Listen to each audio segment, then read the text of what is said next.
kenapa Ustadz saya selalu berdoa tapi rasa-rasanya nggak terkabul? Kenapa saya selalu meminta tapi kok ditundanya begitu lama? Mintanya sudah bertahun-tahun tertentu, memohonnya sudah lama, tapi sampai sekarang belum terkabulkan juga. Barangkali, mohon maaf, kita akan termasuk dalam golongan yang mungkin bukan sekedar ditunda dengan panjang, tapi boleh jadi termasuk yang ditolak doanya. Karena prinsip doa itu seharusnya terkabul, tapi ada orang-orang tertentu yang tatkala meminta, Allah tidak akan mengabulkannya sepanjang hidupnya. Kalau dalam masih keadaan seperti itu. Siapa mereka? Bagaimana supaya kita menghindarinya? Dan hebatnya, mohon maaf, sekhusyuk-khusyuknya antum berdoa, meminta bahkan setelah tahajud, kalau memiliki sifat ini, bahasa hadisnya sampai kapanpun gak akan pernah dijawab. Jadi nanti kita akan evaluasi kalau ada di antara kita saat ini yang sering kali berdoa meminta padahal sudah menangis, bangun sholat tiap malam, boleh jadi belum terkabul atau tidak terkabul karena punya sifat-sifat yang mungkin kita akan tampilkan. Baik. Ini bagian yang pertama. Sudah? Catat dulu dalilnya karena saya tidak cantumkan di sini. Ya, saya tidak cantumkan. Satu. Dicatat dulu dalilnya supaya tidak lupa. Mau yang panjang yang pendek? Yang pendek, yang ada terjemahan yang Arabnya aja. Terjemahan baik. Al-Arba'in An-Nawawiyah. Al-Arba'in ya, cuma 42 hadis dan pendek banyak terjemahannya. Al-Arba'in An-Nawawiyah nomor ke-10. Hadisnya nomor 10. Itu diambil dari hadis Muslim nomor hadis 1051. Jadi Imam An-Nawawi mengambil hadis di hadis Muslim nomor hadis 1051, ditempatkan di kitabnya Al-Arba'in posisi nomor 10. Sudah? Baik. Yang kedua, masih tadi Al-Baqarah 186. Quran surah 2 Al-Baqarah 186. Kemudian Al-Isra surah 17. Al-Isra surah 17 ayat 110. Ayat 110. Kemudian Adz-Dzariyat. Adz-Dzariyat ini contohnya surah 51 ayat 55 sampai dengan 60 terakhirnya. 55 sampai dengan 60. Sudah? Baik. Nah, sekarang mari kita lihat dan kita evaluasi dan kemudian kita berhenti di titik ini. Bapak dan Ibu sekalian, di antara sunnah Nabi setelah kita tahajud, kemudian kita duduk khusyuk beristighfar, lalu memohonkan hajat kita kepada Allah Subhanahu wa taala yang ingin kita mohonkan. Nah, penting diketahui, sebelum kita memohon kepada Allah, ada sunnah Nabi yang lain terkait dengan adab-adab berdoa. Bagaimana supaya berdoa itu mudah sampai kepada Allah, cepat diterimanya dan langsung dikabulkannya. Baik. Bagian yang pertama, ini sunnah Nabi-nya. Hendaklah setiap orang yang berdoa mempersiapkan perangkat dirinya dengan halal dan baik. Saya ulang. Hendaknya setiap orang yang akan berdoa mempersiapkan perangkat dirinya. Perangkat diri itu berarti pakaiannya, ya. Kemudian apa yang dia kenakan, apa yang dia makan, ya, apa yang ada di sekitarnya. Jadi sebelum berdoa pastikan dulu itu halal, pastikan baik, ya. Jadi jangan sampai misalnya antum berdoa sudah menangis terseduh-seduh, disebut nama Allah Asmaul Husna, dipanjatkan di pertengahan malam, tapi pakaiannya haram, makanannya haram, yang dikenakannya haram, sajadahnya haram. Bagaimana bisa dijawab itu? Apa dalilnya? Hadis riwayat Muslim nomor hadis 1051 di Al-Arba'in nomor ke-10. Hadisnya dari Abu Hurairah. An Abi Hurairah radhiyallahu anhu qala. Hadis ini disampaikan dari Abu Hurairah, semoga Allah memberikan ridha kepadanya. Qala Rasulullah sallallahu alaihi wasallam, Rasulullah sallallahu alaihi wasallam pernah bersabda, "Innallaha thayyibun la yaqbalu illa thayyiban." Sungguh Allah itu maha baik, sifatnya baik, keadaannya baik. Karena Allah itu sifatnya baik, maka tidak akan pernah menerima apapun kecuali dari yang baik-baik. Jadi ingat, doa itu sangat suci, akan berlabuh di tempat yang suci. Allah yang maha suci tidak akan menerima doa itu yang berasal dari yang tidak suci. Jadi sebelum antum berdoa, sucikan dulu diri kita, sucikan perangkat kita, apa yang kita kenakan, apa yang kita gunakan. Kemudian Nabi menyampaikan, wa innallaha amaral mu'minina bima amara bihil mursalin, dan Allah memerintahkan kepada orang-orang yang beriman dalam hal berdoa seperti perintahnya kepada para rasul yang diutus. Kenapa doa disandingkan dengan iman? Ingin menunjukkan pesan bahwa satu, hanya orang yang punya keimanan yang kuat yang mau khusyuk berdoa kepada Allah. Artinya kalau antum dalam hidup tidak pernah berdoa, ada sesuatu yang salah dalam imannya. Dan yang terakhir, perhatikan, setelah membacakan dua ayat Quran, ada yang menarik. Thumma dzakara rajula, kemudian mengisahkan tentang kisah seorang laki-laki. Yutilus safar, dia menempuh perjalanan yang panjang. Di antara syarat diijabah doa dengan cepat, orang yang dalam keadaan safar. Karena itu saya sangat mohon sebesar-besarnya, kalau ada orang yang sedang safar, awas beda ya, antara safar dengan zahab itu lain. Kalau zahab itu perjalanan kurang lebih di bawah 82 km, itu zahab. Jadi kalau Bapak Ibu menempuh perjalanan di bawah 82 km, 0 sampai 82, itu zahab namanya. Zahaba yadhhabu.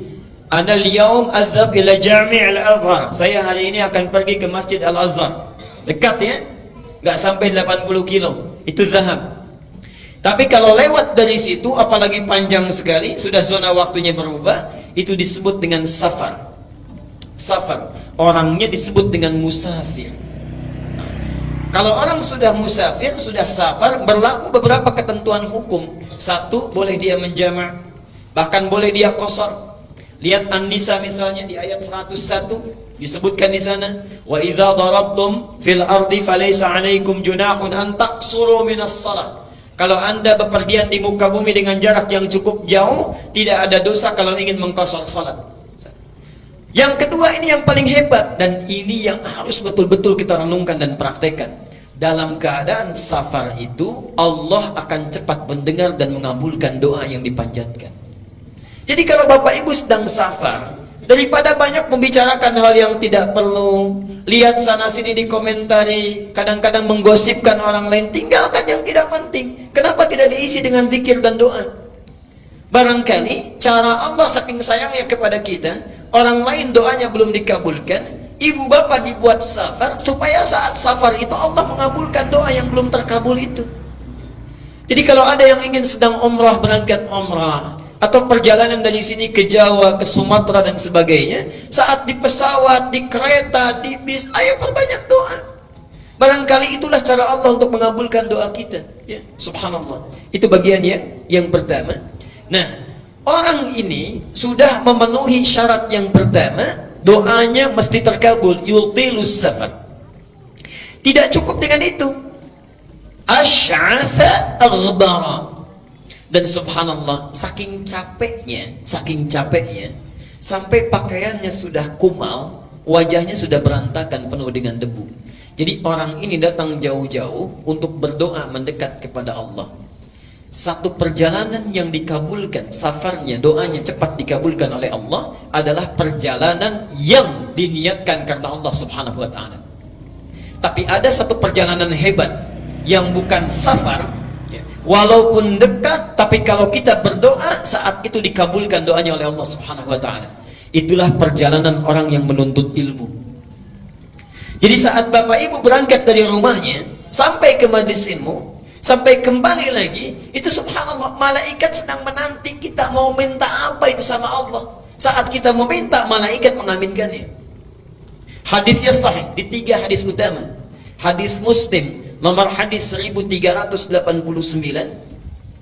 At-Tirmidzi nomor hadis 2682, Ibnu Majah nomor hadis 219. Hadisnya dari Abu Darda.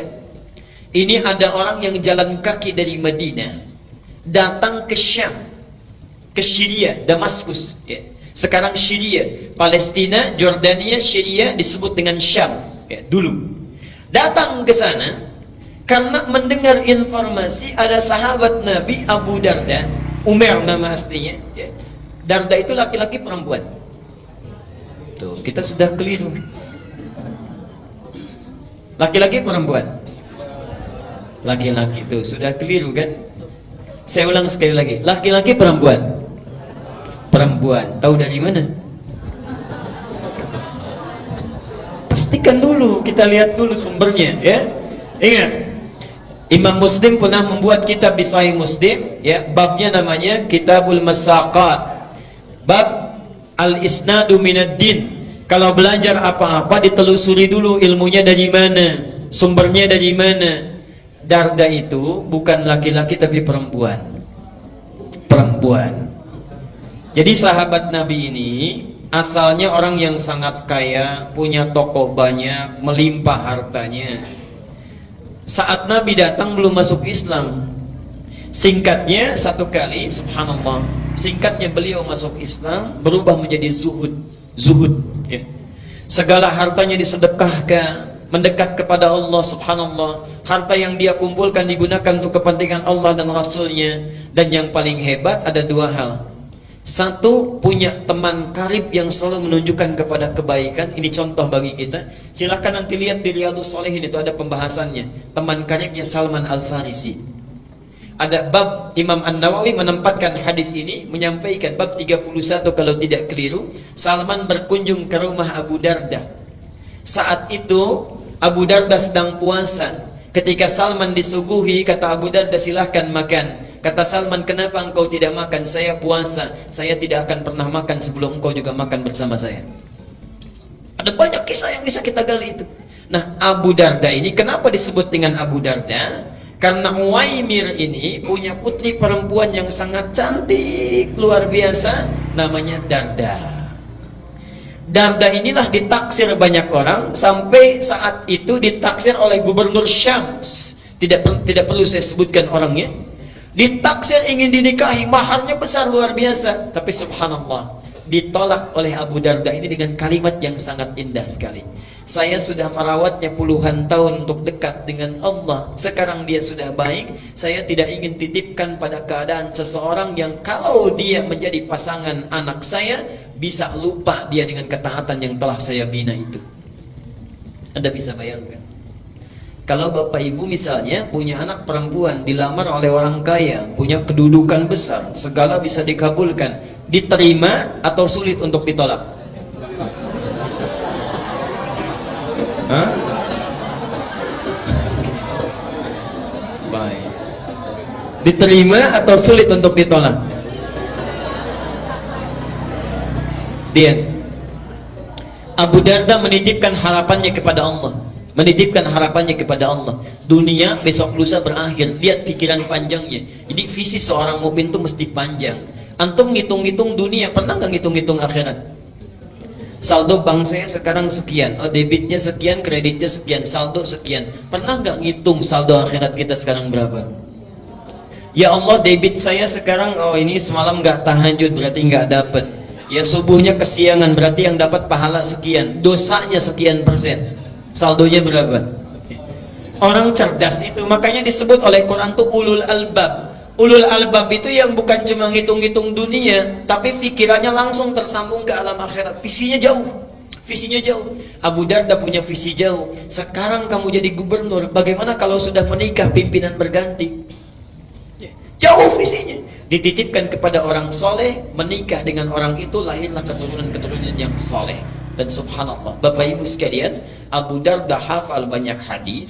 Di antara hadisnya ada yang tidak diketahui oleh sahabat manapun. Orang ini datang dari Madinah, subhanallah, kota Nabi, berjalan kaki. Bayangkan, tadinya naik unta, kemudian dijual untuk bekal, jalan kaki. Jarak Madinah ke Syria sekarang kurang lebih sehari semalam kalau pakai bis. Kalau jalan kaki kira-kira berapa lama? Jangan dulu dijawab, sudah pernah atau belum? Okay. Dan jangan bayangkan situasinya seperti sekarang. Subhanallah. Datang jalan kaki, sampai di sana bertemu Abu Darda, terlihat seperti orang kecapean, kelelahan. dalam fisiknya, tapi wajahnya memancarkan senyuman. Orang ini, kata Abu Darda, ya akhil karim, a'indaka haja? Saudaraku, Anda punya keperluan apa katanya? Kata orang ini langsung singkat, padat, lugas, tegas. Uridul hadis. Saya pengen hadis. Saya dengar ada hadis yang pernah disampaikan oleh Anda, tidak dimiliki oleh sahabat yang lainnya. Uridul hadis. Saking bingungnya Abu Darda, jauh-jauh jalan kaki ke sini cuman pengen satu hadis. Kata Abu Darda ditanya, "A'indaka haja ukhra?" Apa Anda tidak punya kebutuhan yang lainnya? La, faqat uridul hadis. Tidak, saya cuman pengen hadis saja. Menjaga keikhlasannya, tidak melekatkan dengan motif yang lainnya. Uridul hadis. Subhanallah. Perhatikan, orang jalan kaki tidak ada fasilitas yang memadai untuk mendapatkan satu hadis saja ditempuh perjalanan. Untuk dapat satu hadis, antum yang fasilitasnya banyak, yang punya sepeda, yang punya motor, masjidnya bahkan ada yang di samping rumahnya, saat ta'lim fasilitasnya bagus, direkam juga, ustadznya datang sendiri, masih nggak mau tersentuh untuk ta'lim. Dengan cara apa lagi? Dengan cara apa lagi mesti difasilitasi? Dan itu bukan 1-2 hadis, kadang-kadang satu pertemuan bisa 3-5 hadis. Ada muridnya Imam Malik datang, saya ingin hadis katanya. Ditolak oleh Imam Malik, tidak. Nunggu di luar sampai bosan, kata Imam Malik pada yang bantu beliau, khadim beliau, cambuk dia katanya. Cambuk ini bukan marah, untuk menguji kira-kira masih bertahan gak. Ketika dicambuk sampai 40 kali, dicambuk, Anda zalim kepada saya, kata orang ini. Saya sudah menjual apa yang saya punya. Jadi orang ini menjual apa yang dia miliki, kekayaannya dan sebagainya, hanya untuk menempuh perjalanan supaya belajar hadis pada Anda. Anda zalim pada saya. Baik ya. Kata Imam Malik, kalau begitu saya ingin balas kezaliman saya. Apa yang bisa saya lakukan? Berikan saya hadis sesuai dengan cambukan yang telah tadi diberikan. Jadi dicambuk 40 kali, minta 40 hadis. Begitu disampaikan 40 hadis oleh Imam Malik, kata orang ini, tolong cambuk saya lagi sebanyak-banyaknya, belum cukup hadisnya. Ada orang yang dicambuk sekedar untuk belajar. Antum tidak pernah dicambuk, dikasih fasilitasnya, bahkan hari Kamis dikasih takjilnya, dikasih buka puasanya, dikasih bukunya, dikenyangkan perutnya, ustadznya datang. Tadi ada pertanyaan, yang nggak puasa boleh buka nggak? Boleh. Gampang, di sini manhajnya sederhana. Yang nggak puasa buka, yang mau dimakan, yang puasa yang makannya. Singkat ya. Baik. Sekarang perhatikan. Jadi orang ini ketika datang langsung disampaikan hadisnya. Hadisnya tentang ta'lim. Ini yang hebat. Yang dalam perjalanan tidak mengenal jauh, dekat pun doanya dikabulkan. Man salaka tariqan yaltamisu fihi ilman sahhalallahu lahu tariqan ilal jannah. Jangan baca sampai di sini, lihat yang di Ibnu Majah. Wa innal malaikata la tadau ajnihataha ridan li talibil ilmi wa hatta al-hitan allati fil bihar. Orang yang menyiapkan dirinya menempuh satu perjalanan. Salaka itu mau dekat mau jauh saya tempuh. Jadi orang yang serius menyiapkan dirinya menempuh satu jalan, yaltamisu fihi ilman. Kalimat iltamasa itu bukan sekedar belajar, menyiapkan perangkatnya supaya bisa diraba, dicatat, dilihat. Perhatikan, sahhalallahu lahu tariqan ilal jannah. Balasan pertama, Allah akan mudahkan langkahnya menuju surga karena ilmunya. Yang kedua, perhatikan, wa innal malaikata, setiap dia akan berangkat, malaikat itu membentangkan sayapnya, ridwan li talibil ilmi, memberikan ridha kepada para penuntut ilmu. Ridhanya malaikat itu punya 2 makna. Satu, memohonkan ampunan, al-istighfaru lahu, dan yang kedua, mengaminkan doa setiap yang dimohonkan oleh para penuntut ilmu. Jadi tolong pakai ini sunnahnya. Setiap berangkat dari rumah sampai sini, sampai pulang lagi, gunakan sunnahnya. Jangan cuma di jalan, lihat pohon bagus, dikomentari bagus. Lihat rumah orang-orang yang bangun, kita yang komentar. Lihat orang jalan olahraga, kita bawakan, sampaikan pada teman. Duh, orang itu ya, jam segini olahraga, harusnya taklim. Udah ria tuh. Banyak yang dibawa. Kenapa kita tidak gunakan dengan zikir istighfar pada Allah? Perbanyak doa mendekat kepadanya. Subhanallah, itu taklim. Nah, orang tadi datang jauh-jauh, itu sudah cukup baginya doanya dikabulkan. Apalagi tujuannya ingin berdoa. Yang lebih hebat, yang muddu yadaihi ila sama, mengangkat tangannya ke langit begini. Thumma qala, kemudian mengatakan, ya Rabb, ya Rabb, disebut Asmaul Husna. 3 syarat doa mestinya terkabul dengan cepat. Apa kata Nabi? Ba'anda yustajabu lidzalik. Gimana doa kamu bisa dijawab? Famat'amu haramun wa mashrabu haramun wa malbasu haramun wa ghudhiya biharamin. Makanannya haram, minumannya haram, pakaian yang dikenakannya haram, dan perangkat kehidupannya berasal dari yang haram. Orang seperti ini, perhatikan kalimatnya, yustajab itu bukan fi'il madhi tapi fi'il mudhari. Mudhari itu bentuknya past tense continuous future. Jadi orang ini kapanpun meminta, sesulit apapun, menangis darah apapun, gak akan pernah dijawab oleh Allah Subhanahu wa ta'ala selama perangkat hidupnya itu haram. Karena itu bertakwalah kepada Allah. Kita berhenti dulu di bagian yang pertama ini. Jadi kalau antum ingin segera dikabulkan doa oleh Allah, maka coba lihat diri kita sebelum berdoa. Ada yang haram tinggalkan, yang kurang perbaiki, yang sudah bagus pertahankan dalam kehidupan.